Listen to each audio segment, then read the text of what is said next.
So, hello everyone, we'll be doing the poem The Second Coming by William Butler Yeats today. So, let's begin. ये Irish poet William Butler Yeats ने लिखी है second coming जनवरी 1990 में ये लिखी गई थी यानी कंपोज की गई थी। ठीक है, पहली बार ये पब्लिश हुई द डायल में इन नवंबर 1920 and was later included in Yeats 1921 collection Michael Roberts और डांसर। ठीक है, यीट्स की पोएम जो कंसिडर की जाती है कि एक कैनोनिकल वर्क है ऑफ मॉडर्निस्ट पोएट्री एंड यहाँ पर क्रिश्चियन इमेजरी यूज हुई है to describe the atmosphere of post war Europe. और ये वर्ल्ड वॉर 1 के बाद हुआ था और बिगनिंग हो गई थी इरिश वॉर ऑफ इंडिपेंडेंस की। तो ये सब लिखी गई है जनवरी 1919 में and is said to have predicted. ये एक तरह से दिखाते हैं, कहते हैं कि ये प्रिडिक्ट कर रही है एक तरह से नाजिज्म और फेसिज्म को। जिस तरह से इस पोएम में दिखाया गया है कि अब सब कुछ गलत होगा बाद में। द पोएम्स पहला स्टैंजा है वो कैप्चर कर लेता है एंजाइटी जो टाइम में चल रही थी, उस वक्त चल रही थी।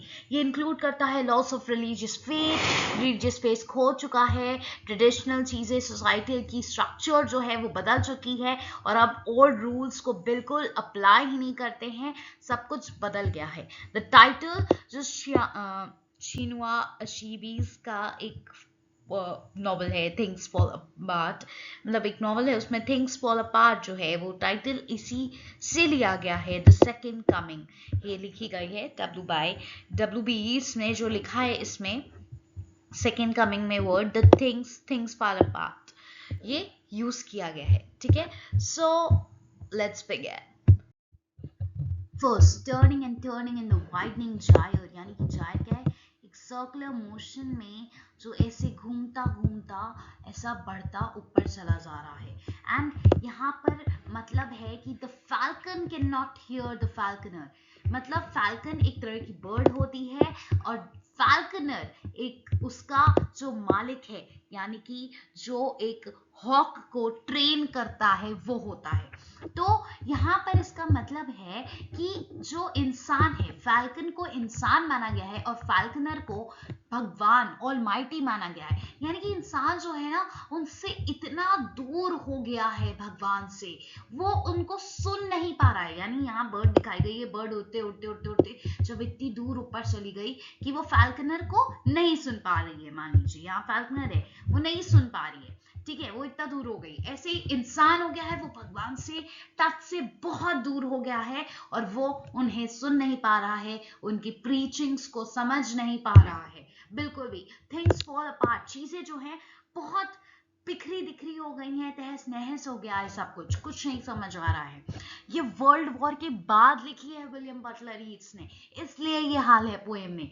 The centre can not hold, ऐसा सब इधर उधर हो गया है, सेंटर जो है, सेंटर पॉइंट जो है वो होल्ड नहीं कर पा रहा है चीजों को। ठीक है, हम भगवान के उसमें है ही नहीं। जब आप स्पिरिचुअली अटैच होते हैं गॉड से तो आप कभी भी कोई भी गलत चीज नहीं करते हैं, आपके कॉन्शियसनेस में रहता है कि मुझे अच्छे कर्म करने हैं। लेकिन जब जो लोग बिल्कुल अटैच नहीं होते हैं गॉड से, या आप वो स्पिरिचुअलिटी खो देते हैं, देन आप कुछ भी गलत करने के लिए तैयार रहते हैं। For money, for anything, you are ready to go in wars, आप लोगों को मार सकते हैं, आप कुछ भी कर सकते हैं। तो वो हो गया है मैं एनार्की मतलब एक स्टेट ऑफ डिसऑर्डर हो गई है पूरे वर्ल्ड में, लूजनड अपॉन द वर्ल्ड। और ब्लड डिम टाइड क्या होती हैं, जो ऐसे लहरें होती हैं, एकदम ब्लड डिम्ड, एकदम समझिए खून की लहरें बह रही हैं एवरीवेयर, मतलब एकदम सब तहस नहस हो गया है। द सेरेमनी ऑफ इनोसेंस, जो एक सेलिब्रेशन होता है इनोसेंस का, वो बिल्कुल खत्म हो गया। ड्राउन क्या होता है, डूब जाना, बिल्कुल खत्म हो चुका है, डूब चुका है। इनोसेंस नहीं रह गए, लोग इनोसेंट नहीं रह गए हैं। द बेस्ट, जो अच्छे लोग हैं वो सारे कन्विक्शन खो चुके हैं, वो लैक कर रहे हैं, वो नहीं है उनके अंदर क्या नहीं है, कन्विक्शन, यानी कि एक तरह से बिलीफ खो चुके हैं। अब कुछ भी सही होने वाला है, अब कुछ भी हो सकता है, कोई होप नहीं है, ऐसा कुछ नहीं रह गया लोगों के अंदर। वाइल द वर्स्ट, लेकिन जो सबसे गंदे लोग हैं, सबसे वर्स्ट हैं, वो फुल हैं ऑफ पैशनेट इंटेंसिटी, यानी एकदम इंटेंसिटी के साथ, पैशनेट ज़ील के साथ गलत करते जा रहे हैं। इसका पूरे का मतलब निकला यहाँ था कि turning in the widening gyre, यानी एक सर्कुलर मोशन में, जो कि चीजों को, मतलब ये जायर जब गोल गोल गोल घूम रहा है तो चीजों को एकदम दूर दूर फेंकता जा रहा है। तो द फैल्कनर है वो, यानी कि गॉड फैल्कन जो है वो फाल्कनर को नहीं सुन पा रहे हैं। मतलब लोग फाल्कनर यानी गॉड को नहीं सुन पा रहे हैं, उनसे बिल्कुल दूर हो गए हैं, चीजें इधर उधर हो गई हैं, एनार्की आ गई है पूरे वर्ल्ड में, और ब्लड डिम टाइड, जैसे कि पूरी ऐसी टाइड आ गई कि खून सी डूबी हुई इनोसेंस बिल्कुल रह नहीं गया है, और अच्छे लोगों ने बिलीफ खो दिए हैं, और वर्स्ट लोग एकदम पैशनेट इंटेंसिटी के साथ गलत करते जा रहे हैं। Then surely some revelation is at hand, यानी कि कुछ रिवील होने वाला है जरूर, ऐसा मानते हैं वो। Surely the second coming is at hand, surely एक दूसरी कमिंग होने वाली है, एक दूसरा बर्थ होने वाला है। The second coming, जैसे ये वो वर्ड निकालते हैं अपने मुंह से, तुरंत hardly are those words out when a vast image out of spirituous mundi, एक बड़ी सी इमेज निकल कर आती है। स्पिरिचुअल मुंडी क्या है, ये ज्यादातर पोएट्स जो हैं इसी से अपनी कोई इमेज निकालते हैं, यानी कि एक कलेक्शन ऑफ इमेजेस है। स्पिरिचुअल मुंडी होता है ना, हमारे माइंड में बहुत सारे, मैं कोई भी वर्ड बोल रही हूँ, आपके मन में बहुत सारे वर्ड्स आ रहे हैं, वो चीजें, जैसे मैंने सेकंड कमिंग बोला, मैंने hand, revelation is eight hand, आप वो सोच पा रहे हो, आपके सामने चीजों की इमेजेस आती जाती हैं जब आप वर्ड सुनते हैं। तो उन सारी इमेजेस के बीच में से एक इमेज बड़ी सी इनके सामने आती है, और वो इनको ट्रबल कर देती है, उनकी आंखें एकदम चौंधिया जाती हैं। Somewhere in sands of the deserts, एकदम डेजर्ट्स में आप यहाँ देख पा रहे हो, ठीक है, this is the image.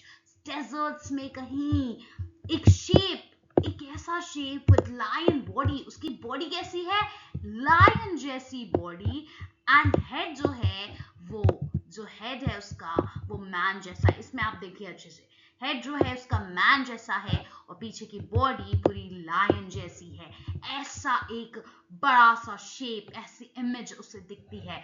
A gauge blank, एकदम ब्लैंक गेज है, बिल्कुल जैसे कि सूरज है वो पिटलेस होता है, यानी कि आप कितना भी रिक्वेस्ट कर लें, लेकिन अगर सूरज कस के चमक रहा है तो आपकी आंखें चौंधिया जाएंगी, आप उसकी रोशनी आपके लिए कम नहीं होगी, एकदम पिटलेस होगा, आप धूप में ना तपते हैं जैसे, वो वाला हाल है।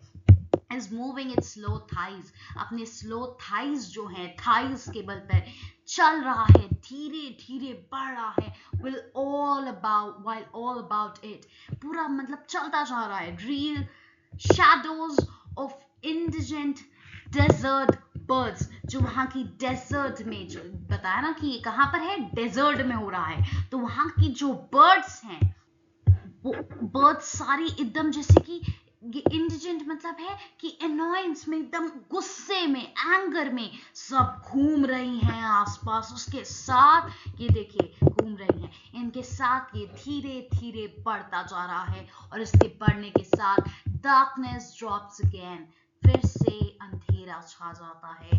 बट नाउ आई नो, लेकिन अब मुझे पता है, पोएट कहते हैं, अब मुझे पता है कि ये क्यों है। ये 20th सेंचुरी से जो स्टोनी स्लीप थी मतलब एक तरह से जम गया है कोई चीज, स्लीप है बहुत बहुत ज्यादा देर तक की, 20 सेंचुरीज की स्लीप वर वेक्स्ड, एकदम वो हट गया, वो चीज डिस्टर्ब हो गई टू नाइटमेयर, ऐसा कुछ अजीब सा, कुछ डरावना सा दिखा, बाय अ रॉकिंग क्रेडल की वजह से। क्रेडल क्या होता है, झूलता हुआ पालना, रॉकिंग क्रेडल, यानी कि यहाँ पर एक तरह से सिंबलाइज है, ये सिंबलाइजेशन है किस चीज का, जीसस का। एंड व्हाट रफ बीस्ट, और क्या रफ बीस्ट, ये जो रफ बीस्ट है, its hour come round at last, इसका टाइम, इसका समय एक तरह से आ गया है, ये स्लाउच कर रहा है, ये जा रहा है, स्लाउच कर रहा है, यानी कि स्लोली एकदम लेजली मूव करना, मतलब कोई अच्छे पोस्चर में नहीं, जैसे आप स्ट्रेट खड़े होके मूव करते हो उस पोस्चर में नहीं, लेजली मूव करना, जैसे कि ये ऐसा है, राइट। तो इस पोस्चर में ये मूव कर रहा है, एकदम शोल्डर्स उसके बेंट हैं, ठीक है। मूव्स टुवर्ड्स बेथलेम, जहां पर जीसस क्राइस्ट का बर्थ हुआ था, टू बी बॉर्न। वो उस तरफ जा रहा है और वहां पर वो बॉर्न होगा। वो स्लोली स्लोली समझे उधर जा रहा है, right, he is going that way, और वो वहां पर बर्थ लेगा, अपना जन्म लेगा। यानी ये इंडिकेट कर रहा है कि वर्ल्ड वॉर हो चुका है, अब कुछ हो नहीं सकता। यहाँ पर चीजें दिखाई जा रही कि सब तहस नहस हो गया है, अब जरूर कुछ ऐसा होने वाला है कि जो पुरानी प्रथाएं थी, जो पुरानी चीजें थी, अच्छी चीजें थी, वो खत्म हो गई हैं। लोगों के अंदर से ह्यूमैनिटी हट गई है, भगवान से कनेक्शन हट गया है। तो अब सेकंड कमिंग होगी, यानी कि जीसस का जैसे बर्थ हुआ था उसी को बताया जाए सेकंड कमिंग होगी। लेकिन इस बार ये एंड तो होगा एक एरा का, लेकिन उसके बाद जो सेकंड कमिंग होगी वो बहुत ही भयानक, डरावनी होगी, डिस्पेयर होगी, बहुत सब कुछ गलत होने वाला है।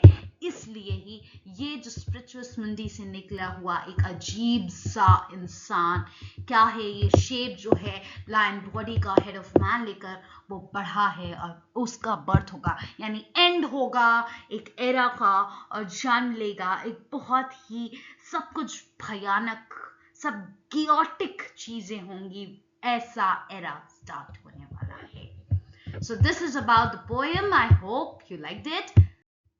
सो पोएम पढ़ने के बाद उसका मैसेज है कि कियोस और कन्फ्यूजन जो है वो इनविटेबल है, आफ्टर चेंज बिल्कुल बदल नहीं सकते आप उसको, है ना। ऐसे चेंज के बाद ये बिल्कुल नहीं बदला जा सकता, एंड दैट हमें वेट करना पड़ेगा बहुत patiently for a better future. एक अच्छे फ्यूचर के लिए बहुत वेट करना पड़ेगा हमने, क्योंकि अब एक तरह से एनार्की छा जाने वाली है। द पोएट का जो टाइटल है वो टाइटल बहुत ज़्यादा सिम्बलाइज करता है, क्योंकि ऑफकोर्स ये क्रिश्चियन थियोलॉजी से लिया गया है, और ये सेकेंड कमिंग को एक तरह से सेलिब्रेट कर रहा है, but of Christ and the arrival of anti Christ. Anti Christ आने वाला है एक तरह से।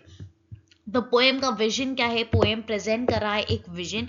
एंटी क्राइस्ट जो आने वाला है, मतलब कि क्राइस्ट थे वो आए, कितना कुछ अच्छा हुआ, बट अब एंटी क्राइस्ट एक तरह सा ऐसा इंसान जो लाइक ऐसा शेप जो लायन का बॉडी और माउथ जो होगा उसका वो इंसान का होगा। एक तरह से इंसान जो है वो जानवर बन जाएगा, काइंड ऑफ दिखाने की कोशिश है। The poem's vision presents a vision of an ominous, यानी कि बहुत अच्छा फ्यूचर नहीं होगा, कुछ भी अच्छा नहीं, इतना खास है, कुछ पॉजिटिव नहीं है, और वो दिखाता है ये सब किस वजह से होगा। भाई ऐसा फ्यूचर क्यों आएगा, क्योंकि अभी प्रेजेंट में क्या है, कियोस है, एनार्की है, सब डिसऑर्डर का स्टेट है। आई होप समझ में आई होगी। सो पोएम में पूरा एक पोएट ने एक पोएटिक वे में, एक डिफरेंट स्टाइल में, कैसे आपने देखा पूरा एक्सप्लेन किया है कि उनके अंदर की एक तरह से इनर फीलिंग्स निकाल के रखी हैं कि वो क्या एकदम डिस्पेयर में। ऑब्वियसली आपने जब वॉर देखा हो तो आपका क्या हालत होगा वो। So if you like the poem, do like it the video and subscribe to the channel for more such videos. इस आपने पोएम आपने पोएम में देखा था पोएट ने कितनी अलग वे में, एक अलग स्टाइल में सब कुछ कितना अच्छा मेटाफर और सिंबल्स का यूज करके अपनी बात को, इनर चीजें जो चल रही हैं उसको दिखाया है। एंड ऑफ कोर्स ये आप एक जब वर्ल्ड वॉर देखते हो, आप इतना बड़ा वॉर देखते हो, डिस्ट्रक्शन देखते हो, तो आपको लगता है कि अब बस मेर एनार्की बची है, सब कुछ गलत ही बचा है, अब क्या ही होगा, बिलीव खो देते हो, राइट। सो वो दिखाने की कोशिश की है। So if you like the poem the way it is been explain, of course do like the video, give it a big thumbs up and subscribe to the channel for more such videos. Thank you.